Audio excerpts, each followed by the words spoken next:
saludo a todos los colegas que nos están acompañando y, como decía el doctor Bertaza, abordaremos algunas características de las criptomonedas y el tratamiento fiscal que merecen conforme a las normas que tenemos actualmente vigentes, ¿sí? Con lo cual vamos a empezar en una primera instancia por ubicarnos en los conceptos básicos que se relacionan con este tema de las criptomonedas, que en un primer origen se lo conocía como el Bitcoin nada más, y hoy sabemos que tenemos más alternativas y situaciones vinculadas a los criptoactivos. Es por ese motivo que en una primera etapa vamos a analizar estas características generales para luego ya adentrarnos en el tratamiento fiscal. Es por ese motivo entonces que, como les decía, vamos a definir qué se entiende por criptoactivo. Es el medio digital de intercambio que utiliza la criptografía para asegurar las transacciones, la creación de unidades adicionales dentro de la blockchain que vamos a ver, y verificar las transferencias que realizan los usuarios a través de lo que se denomina el registro distribuido, que ya de a poco nos vamos a ir adentrando en su conceptualización. Entonces, reiteramos, es un medio digital de intercambio de criptoactivo que registra determinadas transacciones. Y lo importante es que usa la criptografía como base para la seguridad de los datos. ¿Qué es la criptografía? Se puede definir como la ciencia y arte de escribir, sí, en forma cifrada con códigos, esto es a través de lo que serían lenguaje de programación, ¿no? Y de esa manera impedir que determinados usuarios que no están autorizados puedan acceder a esa información. Entonces, la clave acá ya empezamos a identificar determinados puntos, que es esto de lo que se vincula con el criptoactivo y el dato que se intercambia en la red está cifrado, ¿sí? Criptografía, código cifrado, y así vamos a ver que esto va a permitir llegar a la conclusión de que en gran medida podemos decir que los criptoactivos tienen como característica que el anonimato de los usuarios, ¿sí? Asimismo, tenemos que analizar el tema del control de los criptoactivos y de estos registros que venimos charlando. Ese control se realiza a través de una base de datos descentralizada que se denomina, en su término en inglés, blockchain o cadena de bloques, ¿sí? Vamos a ver que, si bien acá en términos generales decimos que es descentralizada, en algunos puntos podemos luego identificar algunas monedas digitales que se vinculan con lugares centralizados fundamentalmente. Ahora bien, ¿qué es la blockchain? Dijimos que era la cadena de bloques donde se va a registrar todas estas transacciones realizadas con los criptoactivos. Entonces podemos decir que es una gran base de datos que almacena en forma virtual estas transacciones, ¿sí? Los usuarios que intervienen en esta blockchain están en su poder, digamos, tienen en su poder una copia actualizada y sincronizada de estas operaciones en una computadora propia, y se realiza más de un registro. Esos registros se realizan de manera consensuada y distribuidas a lo largo de la red que existe del blockchain, y cada uno de esos puntos de intersecciones en la red se denomina nodo, ¿sí? Otro tema que tenemos que tener en cuenta, vinculado a la blockchain, pero ya que se relaciona con los criptoactivos, es qué es lo que se está registrando. Bueno, se registra la cantidad de transacciones válidas que se dieron a lo largo de los intercambios dentro de la blockchain, la información de cada uno de los bloques que forman parte de la blockchain, ahora vamos a poner un ejemplo, y la vinculación que hay de un bloque con el anterior y el siguiente a través de lo que se denomina hash, que es el código de encriptación. Entonces, en resumen, cada bloque tiene un lugar específico dentro de la cadena de bloques. Cada cadena la conforma, ¿no?, y se guarda en el nodo, que, como dijimos, ese nodo es totalmente sincronizado con el resto de los intermediarios y sujetos que intervienen en esta blockchain, y, como dije, se almacena una copia exacta en cada uno de estos nodos. Este punto es el que permitiría entender que no va a haber una alteración de estos registros, ya que para que se registre en la blockchain una transacción va a ser verificada por todos los usuarios que están en estos nodos informáticos que vengo comentando. Entonces, para decirlo de alguna otra manera, citando al contador Marcos Ocaro, que ha escrito bastante sobre el tema, se puede entender a la blockchain como una registración en un libro contable donde cada transacción o asiento se registra en un bloque y la sumatoria de los bloques forman parte del libro contable.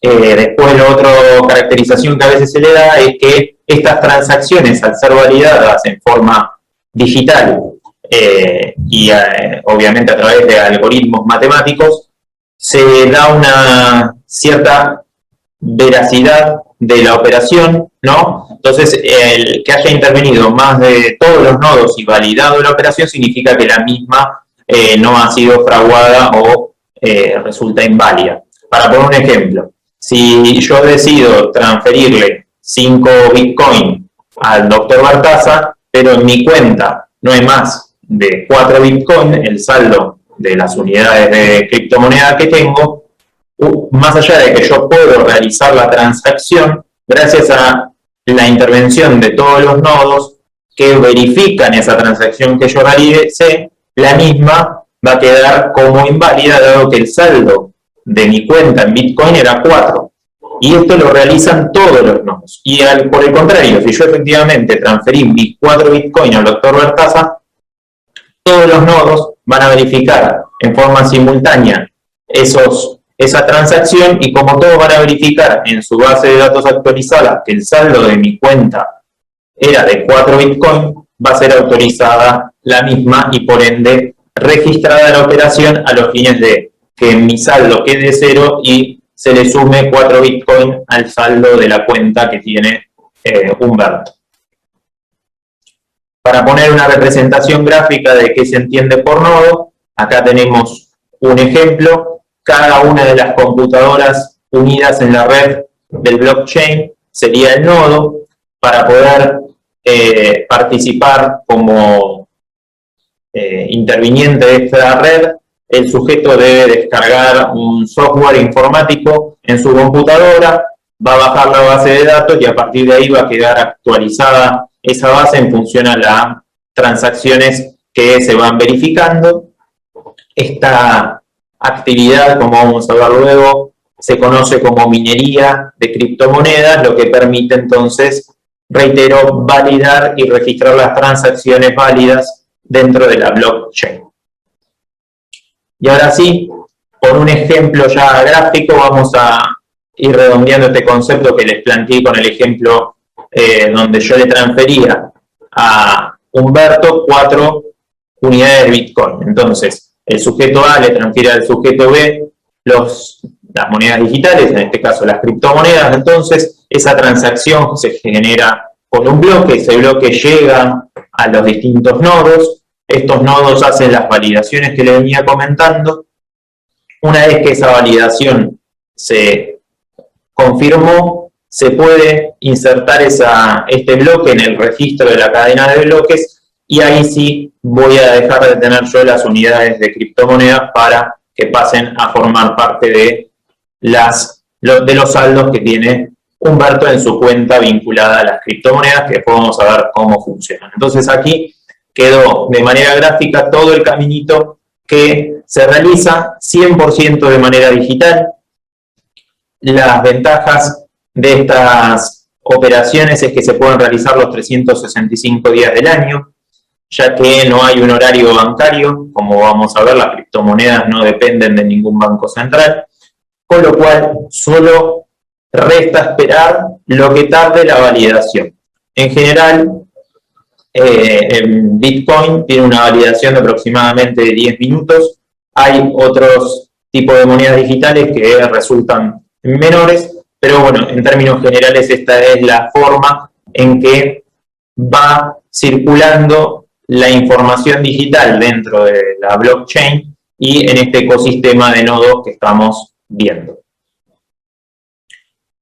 Antes de avanzar en el desarrollo de las criptomonedas o monedas digitales, me gustaría que identifiquemos los tipos de dinero. Tenemos lo que es el dinero fiduciario, que es el que todos nosotros conocemos, que es la moneda de curso legal del país, el papel moneda, el billete que nosotros tenemos en nuestro bolsillo, pero existe el dinero electrónico. ¿Qué es el dinero electrónico? Es la representación digital del dinero fiduciario. Entonces, puedo tener 100 pesos en mi billetera tradicional, 100 pesos en mi billetera virtual, o 100 pesos en el saldo de la cuenta bancaria, que lo puedo ver desde el home banking y realizar una transferencia, y esa transferencia va a ser a través de dinero electrónico, porque yo no voy a llevar los 100 pesos que tengo en el bolsillo al banco, sino lo estoy haciendo desde mi casa. Ahora bien, ¿qué se entiende por moneda virtual? Bueno, vamos a ver luego unas definiciones, pero en principio es una representación digital de un valor y que no tiene, ¿sí?, curso legal. Con lo cual eso es lo que la hace distintiva respecto del dinero fiduciario y del dinero electrónico, que, como dije, es la representación digital del dinero fiduciario. Aspectos centrales y generales de las criptomonedas. Entonces, una criptomoneda es, dijimos, una moneda virtual que sirve para intercambiar bienes y servicios a través de un sistema de transacciones sin necesidad de intermediarios. Ya vamos a ver por qué. Y algunas definiciones que fueron dando distintos organismos de las criptomonedas, los vamos a resumir sucintamente en estos puntos. El Banco Central en el 2014 estableció a través de una circular que no es una moneda de curso legal, la criptomoneda o la moneda digital, y que la misma no tiene respaldo alguno, que tiene altas fluctuaciones de valor, por lo cual era delicado la gestión, digamos, personal de estas criptomonedas. Después, la UIF, también en el 2014, definió a las criptomonedas como un activo intangible que puede ser medido como reserva de valor. Después, otras cuestiones que tenemos que tener en consideración es que estas operaciones con criptomonedas tienen que hacer, digamos, tienen que ser tenidas en cuenta por el contador público a los fines de lo que es el registro y la denuncia de operaciones sospechosas. Y después el Comité de Interpretación de las NIF, de las normas internacionales, ha definido también a las criptomonedas como activos digitales, y en algunos balances o estados contables ya encontramos esta identificación como activo digital, como activo intangible, perdón, de las monedas digitales.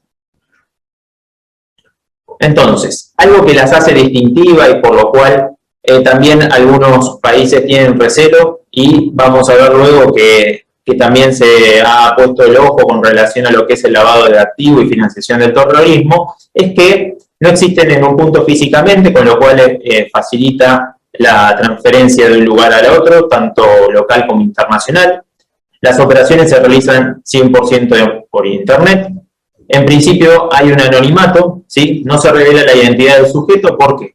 Porque vamos a ver luego que a través de la creación de nuestras cuentas para operar con criptomonedas, nosotros vamos a tener dos tipos de clave, una clave pública y una clave privada. La clave pública es una especie de CBU que yo le voy a entregar al sujeto que quiero que me transfiera la criptomoneda, pero no queda registrado en ningún lado que esa CBU me pertenece a mí, a Diego Mastragostino. Con lo cual, en principio, a través de la operatoria de criptomoneda no van a llegar a Diego Mastragostino. Tal vez a través de algún otro rastro que yo deje en la red pueden llegar a mí, pero no a través de la criptomoneda en sí. Por eso decimos que la criptomoneda permite el anonimato, pero las operaciones con criptomonedas no necesariamente lleguen a ser anónimas en su totalidad.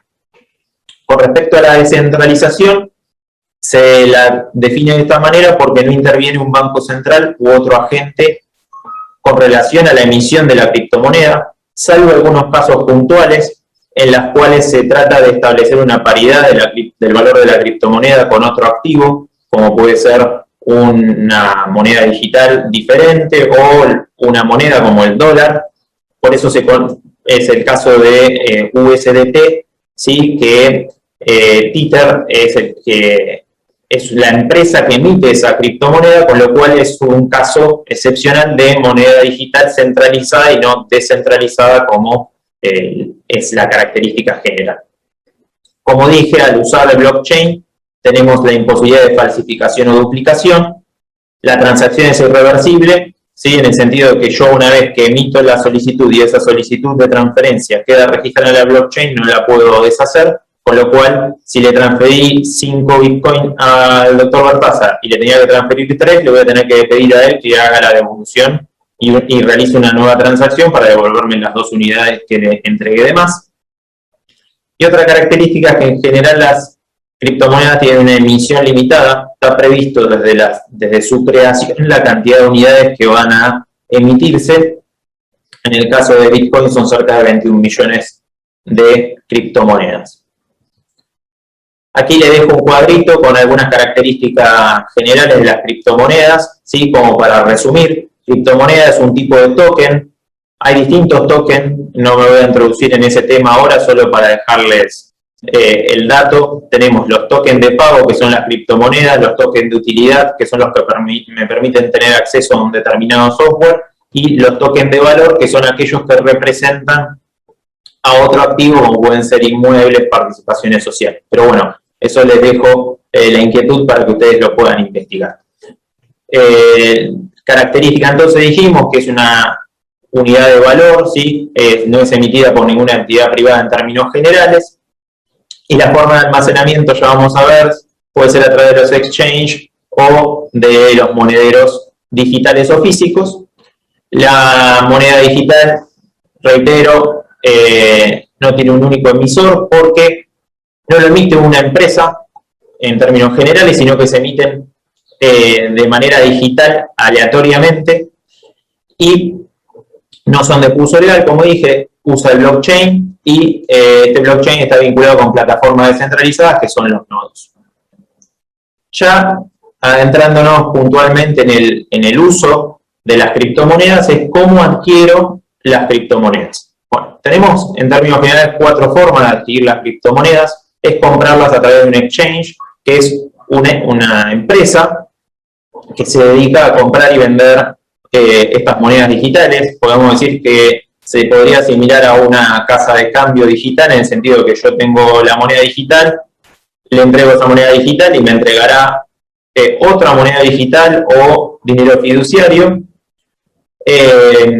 Estas empresas pueden ser locales, como las que tenemos en pantalla, Satoshi Tango, Ripio, etcétera, o internacionales, que una de las más conocidas es Binance, entre otras. Entonces, yo voy y le compro esta moneda digital a estas empresas. Después puede ser la compra que se conoce como P2P o en inglés peer-to-peer, en el cual 2 personas nos ponemos de acuerdo, Humberto y yo, no interviene un tercero que sería el exchange, y acordamos una operación, una transacción en criptomonedas. Entonces yo le digo, bueno, te vendo mis 5 Bitcoin a X pesos, supónganse 10.000 pesos porque es un valor genérico, vale mucho más hoy, ¿no? Pero bueno, él me transferirá a mi cuenta esos 10.000 pesos o $300, el valor que definamos entre nosotros. Entonces él me abona desde su casa donde está, y también estas operaciones pueden ser con amigos, a través de redes sociales, etcétera. Es una operación de persona a persona. Y la otra forma, también vinculada con las personas, es la que se conoce como face to face. Nos encontramos, acordamos un lugar, él me paga en efectivo y yo le hago la transferencia de las criptomonedas. Otra manera de obtener criptomonedas es a través del servicio de minería.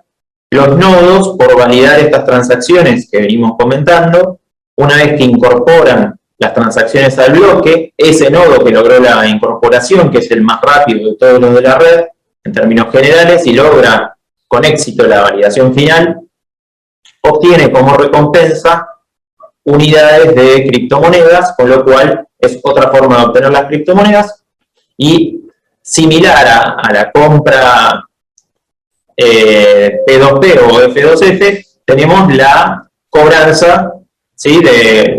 por realización de venta de bienes o prestaciones de servicio. Es decir, yo realizo la venta de un bien, me pagan con criptomonedas y la operación es similar a las que comentaba recién.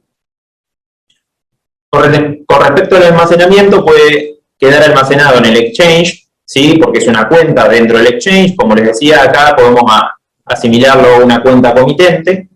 En términos de seguridad, la bibliografía y la doctrina considera que es la menos segura, porque si el exchange quiebra, se me hace difícil obtener a mí las criptomonedas, ya que el código de acceso a la billetera lo tiene el exchange y no lo tengo yo. En cambio, las billeteras, las wallets digitales o físicas, el manejo de las claves de acceso a las monedas digitales es propio, ¿sí? Con lo cual es una manera más segura. Las digitales las tenemos en la computadora, en el celular. La física puede ser en un token, que es parecido a un USB, a un pendrive, o puede ser en papel si copio, digamos, los códigos de acceso a una hoja y los guardo en mi caja de seguridad. Una característica distintiva que tenemos que tener en cuenta es que las wallets no almacenan en sí la criptomoneda, sino guardan las claves de acceso a la blockchain para acceder a los datos de registro de esas criptomonedas. Las monedas digitales más conocidas, como les dije, es el Bitcoin, Ethereum, y después tenemos algunas que derivan del Bitcoin, ya que recordemos que el Bitcoin fue la primera moneda. El lenguaje de programación se publicó en código abierto, que es un lenguaje de programación libre, que puede ser modificado por terceras personas y a partir de ese código base generar nuevas criptomonedas como Ripple o Dogecoin. En cambio, Ethereum es la blockchain Ethereum con la criptomoneda que generó su propia blockchain. La minería, como les decía, es la forma en que se va gestionando las transacciones de la criptomoneda. Así funciona descentralizada, son los encargados de hacer estas validaciones, que son los mineros. Estos mineros pueden ser personas humanas o jurídicas. Como dije, descargan un software para validar ese nodo. Lo que tienen que tener en consideración es que estos mineros tienen que tener las 24 horas, los 365 días disponibles los accesos, con lo cual esto lo transforma en un servicio costoso desde el punto de vista del equipamiento y de la energía. Y ahora sí, ya adentrándonos en lo que es el tratamiento fiscal de las criptomonedas, vamos a ir clasificándolo por los diferentes tributos. Tenemos entonces el impuesto a las ganancias. Con relación al impuesto a las ganancias para las personas humanas y sucesiones indivisas, fundamentalmente la clave está dada por la reforma de la 27430, con vigencia a partir del 1 de enero del 2018, ya que se modificó el artículo 2, que es el que define en términos generales la ganancia en la ley de impuesto a las ganancias, incorporando el punto 4, y eso permitió que las operaciones de compraventa de criptomonedas no queden alcanzadas por el criterio general de fuente que aplican las personas humanas. El criterio general, entonces, está dado por el artículo 2, en la definición de ganancias, en la ubicación en las categorías. Esta es una operación de segunda categoría que está prevista en el artículo 48, inciso K. Respecto a lo que es la fuente, ¿sí? La definición que realiza la ley de impuesto a las ganancias está en el artículo 7, establece que las criptomonedas generarán renta de fuente argentina o de fuente extranjera en función a la ubicación del emisor. Se lo asimila a un activo financiero, a un título, a una acción. La dificultad que genera esta definición que realizó de fuente, de ubicación de la fuente, la ley de impuesto a las ganancias, es que, como dije, las monedas digitales no son emitidas por un sujeto que puede ser identificable, como un banco central o una empresa del exterior que emite sus acciones, con lo cual se genera una dificultad en definir la fuente. Estamos en presencia de fuente argentina o de fuente extranjera. Alguna bibliografía entiende que se podría aplicar el criterio general del artículo 5 de la ley de ganancias y asimilarlo a fuente argentina por el lugar de enajenación. En términos generales, si aplicamos el artículo 7, podríamos decir que las criptomonedas en general se emiten en países que no van a ser Argentina por la cantidad de países que pueden minar respecto de Argentina propiamente dicho, ¿no? O de nodos que haya en distintos países y no en Argentina.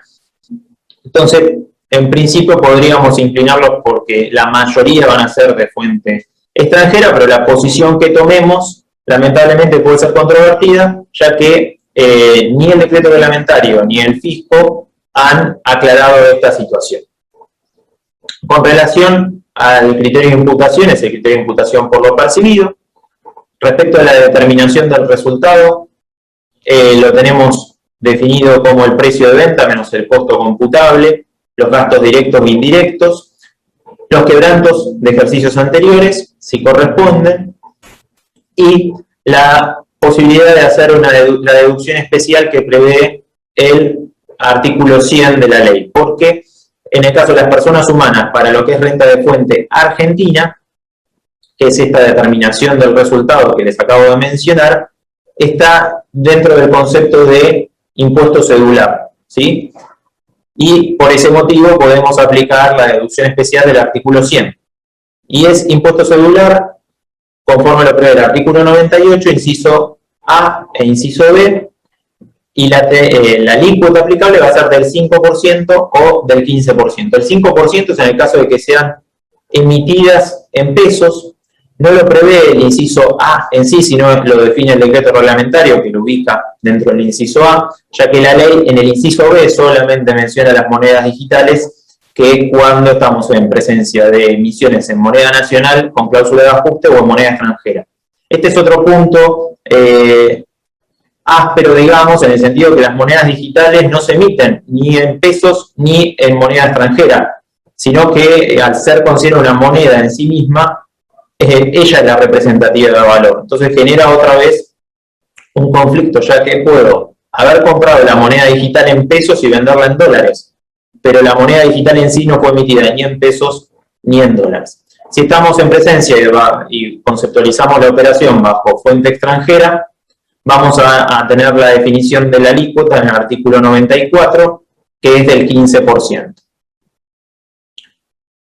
Con respecto a las personas jurídicas, vamos por el criterio general de la determinación de la renta, que está previsto en el artículo 2, que es la teoría del balance, criterio de imputación por lo devengado.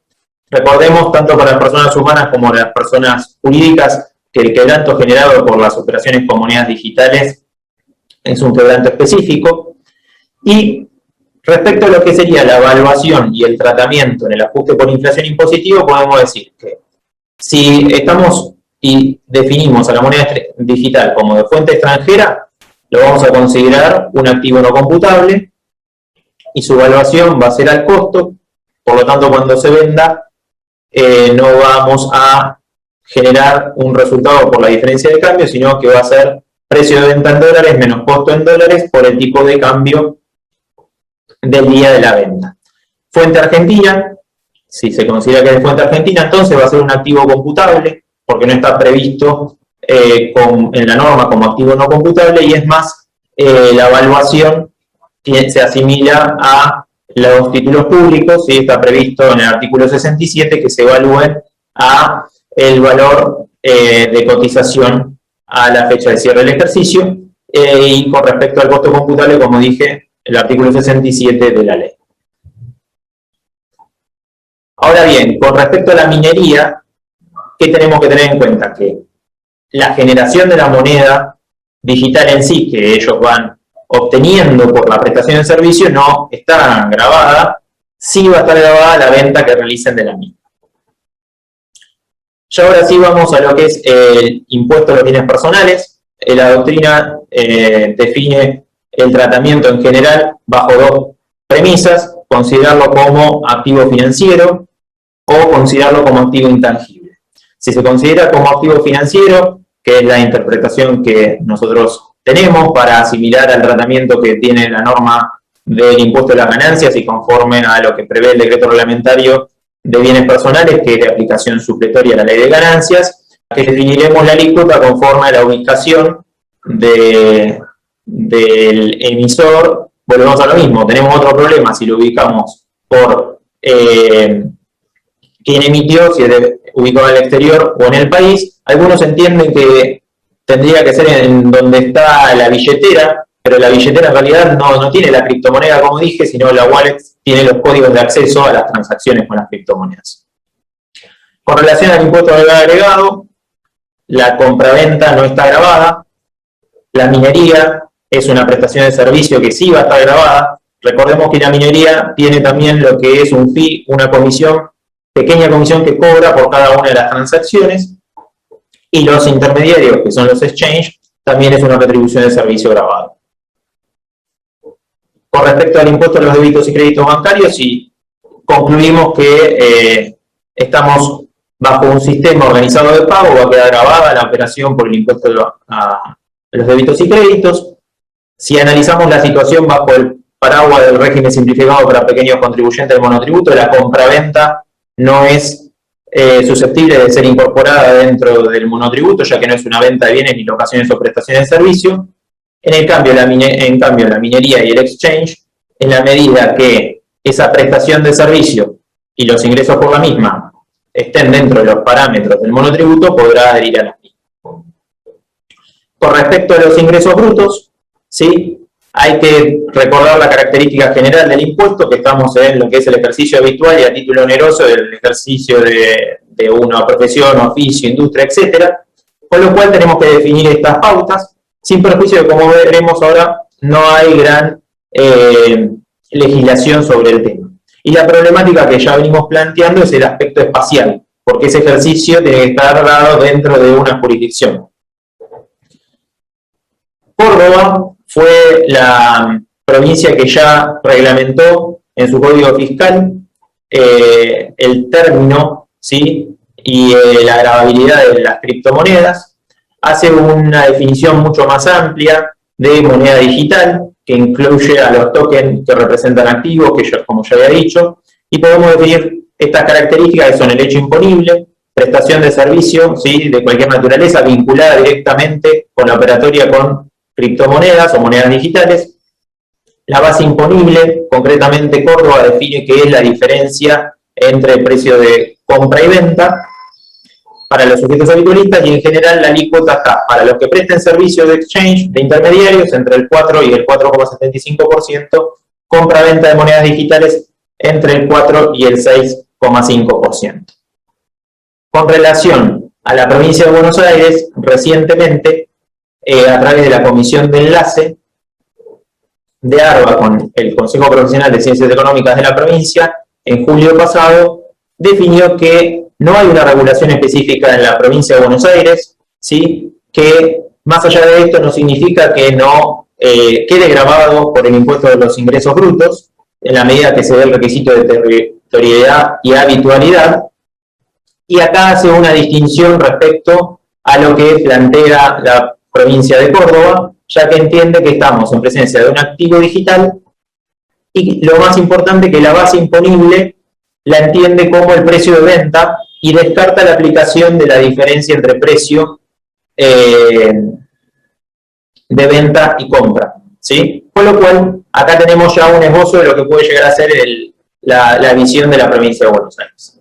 Y bueno, dejamos algunos temas adicionales para que ustedes puedan avanzar, con lo cual hasta aquí podríamos ya ir cerrando el tema de criptomonedas. Muchas gracias a todos y quedamos abiertos a las preguntas que puedan surgir.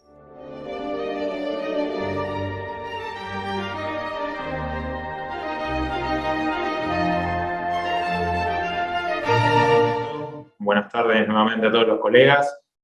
Muchas gracias por sus mensajes en el chat y vamos ahora sí a las preguntas. Una de ellas es: ¿qué herramientas en la actualidad tiene AFIP para tener conocimiento de la tenencia de monedas digitales? Con relación a este punto, tenemos que tener en consideración lo previsto en la Resolución General 4614. Van a encontrar este punto en el material.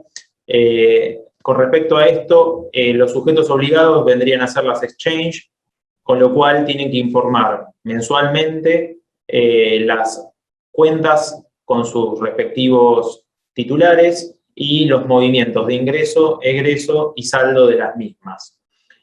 acá tenemos que tener en consideración lo siguiente: si, como dijimos, no necesariamente podemos operar o tenemos que operar con los exchanges, con lo cual, si yo tengo mi propia billetera de monedas digital o el exchange es del exterior, el fisco se vería imposibilitado en principio de tener conocimiento directo de la operación, salvo que haga trazabilidad de los fondos que yo utilicé para la compra de esas criptomonedas. Con lo cual, respondiendo a la pregunta concreta, la resolución 4614 es la que está vigente con las limitaciones que les acabo de comentar. Después me preguntan si se compran criptomonedas y se dejan en el sitio online donde se adquirieron a los fines de invertirla, y como consecuencia de ella se paga una retribución en moneda o en moneda digital. ¿Cuál sería el tratamiento tributario?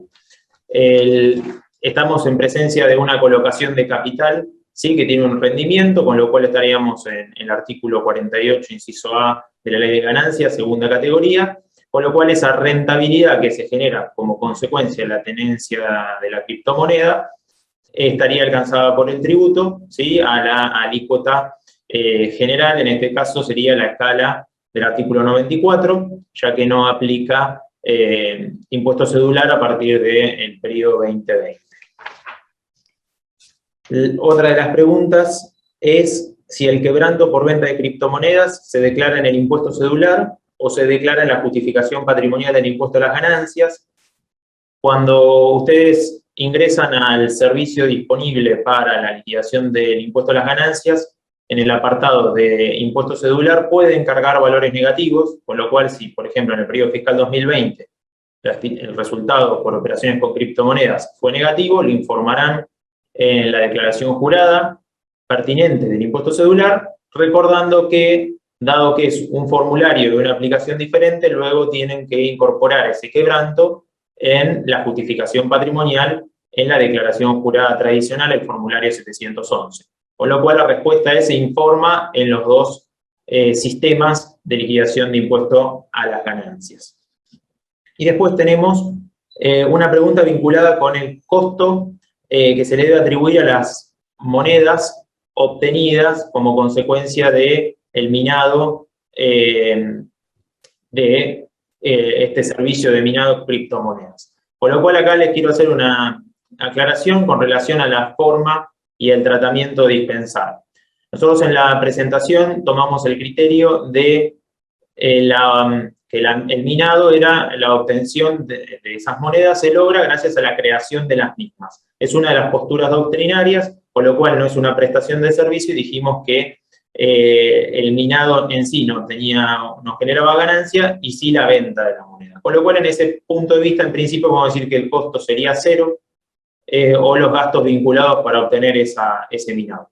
Hay otra posición doctrinaria que es entenderla como servicio, con lo cual, si se entiende como servicio, es un ingreso grabado, y el valor que le vamos a dar a ese ingreso es el de cotización de las monedas al momento que se me acrediten en mi cuenta de la empresa que hace el minado, y ese va a ser el costo a considerar al momento de la venta, junto con los gastos indirectos que podría tener, como el servicio de electricidad, la amortización de los equipos, que podría entenderse que debería aplicarse como gasto deducible, en la proporción que corresponda a cada uno de los servicios. Recordemos que por la validación de las transacciones también se obtiene una rentabilidad.